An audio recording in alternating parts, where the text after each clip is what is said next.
बीड येथील सामाजिक कार्यकर्ते तथा राष्ट्रवादी शरदचंद्र पवार पक्षाचे जे नेते आहेत राम खाडे यांच्यावर काल अहिल्यानगर जिल्ह्यातील मांदळी येथे एका हॉटेलवर रात्री जेवणाकरिता थांबले असताना त्यांच्यावर अज्ञात इस्मांनी जे आहे हल्ला केलेला होता। या हल्ल्यामध्ये राम खाडे आणि त्यांचे सहकारी जे आहेत ते गंभीर जखमी झाल्याचे पाहायला मिळते।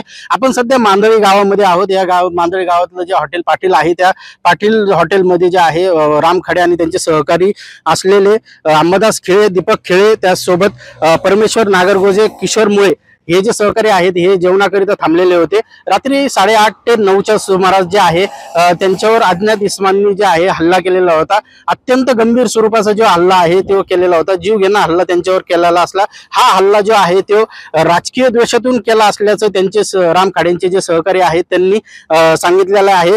आता आपण सध्या या मांदळीच्या पाटील हॉटेलच्या परिसरात आहोत। इथे काल रात्री जो हल्ला झालेला होता त्या हल्ल्याच्या जे काचा आहेत त्यासोबत जे गाडीचे तोडफोड झालेले आहे, साहित्य आहे, हे सगळं इथे पडलेलं आहे।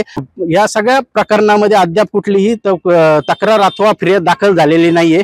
त्यामुळे आता पोलीस या सगळ्या प्रकरणामध्ये काय सत्य बाहेर आणतात हे पाहणं महत्त्वाचं ठरणार आहे। प्रतिनिधी गिरीश रासकर, जय महाराष्ट्र न्यूज, अहिल्यानगर।